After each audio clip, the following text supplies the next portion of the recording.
Rose Ayling Ellis has revealed she didn't watch Strictly Come Dancing before she won the show because the subtitles were so poor, and urged TV bosses to make widespread changes, saying, "I am done with being the token deaf character." The 27-year-old former EastEnders actor hit out at a lack of inclusion for deaf actors and viewers in the TV industry. And addressing the Edinburgh TV Festival in the alternative McTaggart speech, she said she had felt lonely being one of few deaf actors, and also petrified that criticizing conditions could lead to her being replaced on jobs.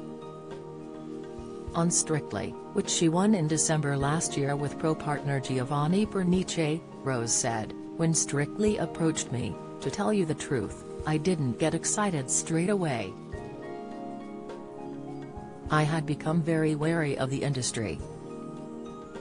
Every job I have been given, I have always been the only deaf person, and it always comes with its challenges and issues. I knew a big part of why Strictly approached me because I am deaf. I am an actress, so doing a reality show was something I hadn't previously considered. However, I could see that the opportunity was huge and turning it down felt wrong.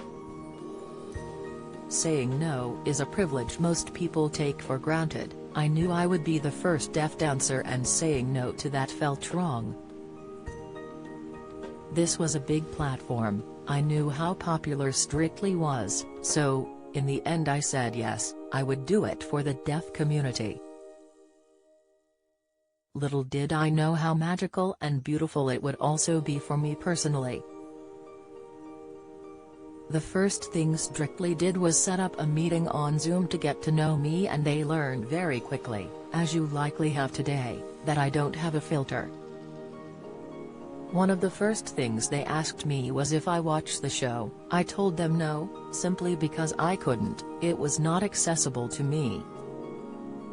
The live subtitles were too slow, leaving me always a step behind and excluded from the jokes. Even on iPlayer the subtitles had not been corrected. I told them from the start exactly what I needed, and that if I was going to be a part of the show, it was vital my deaf culture and identity was part of it too. I wanted my deafness to be present, but not overly emotional or inspirational. Rose said Strictly addressed the problems and issues she raised, and she went on to have a great time on the series.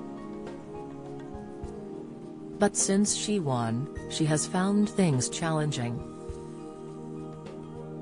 She said, "Although it was a beautiful experience, the aftermath hasn't always been. I was thrown to suddenly find myself considered a deaf pioneer, the poster girl for the deaf community. Like I've said, it's fantastic for younger generations to have someone to be able to look up to, which is something I never had. However, it came with new pressures that I'd never experienced before. For instance, I have heard about programs developed with a view to exploring deaf culture, being cancelled because I decided not to be a part of them.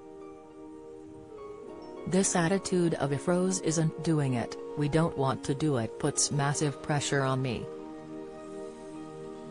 For me, saying no meant other deaf people lost opportunities too, and it leaves me feeling guilty and conflicted. My appearance on Strictly should have encouraged people to seek out other deaf talent, yet how many deaf characters have we seen on TV since? It's not enough to only elevate me. There are so many talented deaf people out there and thousands of amazing deaf stories to be told. It's not enough to make me a pioneer on my own without allowing other deaf people to have a platform, and not only in front of a camera or audience, but behind the scenes too." Rose also was critical of her experience working on EastEnders and other TV shows, and suggested TV programs would all benefit from having deaf consultants on board. She played the role of Frankie Lewis in Albert Square for 3 years. She said, "I often receive a script that it is not quite right. They will write my characters who are in a room with a big group of people arguing with each other, following everything that is being said and even repeating things back to them.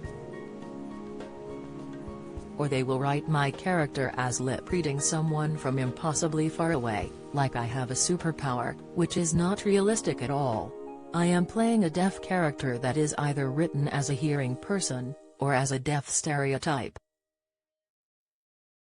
Even though I am not paid to do the extra work on top of my job, I try to fix the problem on set, and a lot of the time people are very supportive and make changes based on my advice.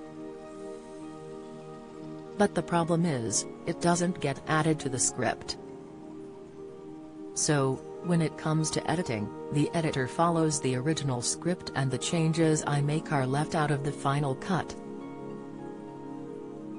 This isn't a one-off, it happens to me every week. I'm constantly fighting to have my deaf identity represented but end up being made to feel like my voice isn't heard. I end up feeling torn between representing the deaf community and telling our story but wanting to have a career with good working relationships. I have asked countless times for a deaf consultant to be brought in to work with the writing teams, to help advise on ways to incorporate and respect deaf culture. You can't write about deaf people without a deaf person's input. Nothing about us, without us.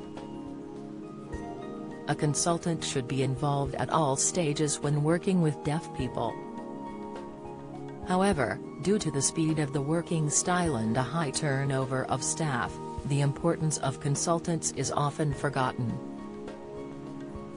Looking to the future, she said she was hoping to develop opportunities for the deaf community. She said, "I have created and am currently developing a new comedy drama series that will be totally bilingual and female-focused. Whatever is next for me, I know one thing for sure, I am done with being the token deaf character. I believe that diverse, rich, and fascinating deaf stories are ready to go mainstream and that we can do this, together. Let's create together, to normalize deaf and disabled people on screen. I can only dream of the day where seeing other disabled people on screen isn't a rare sight, or where I don't get excited at the sight of other disabled people working behind the screen."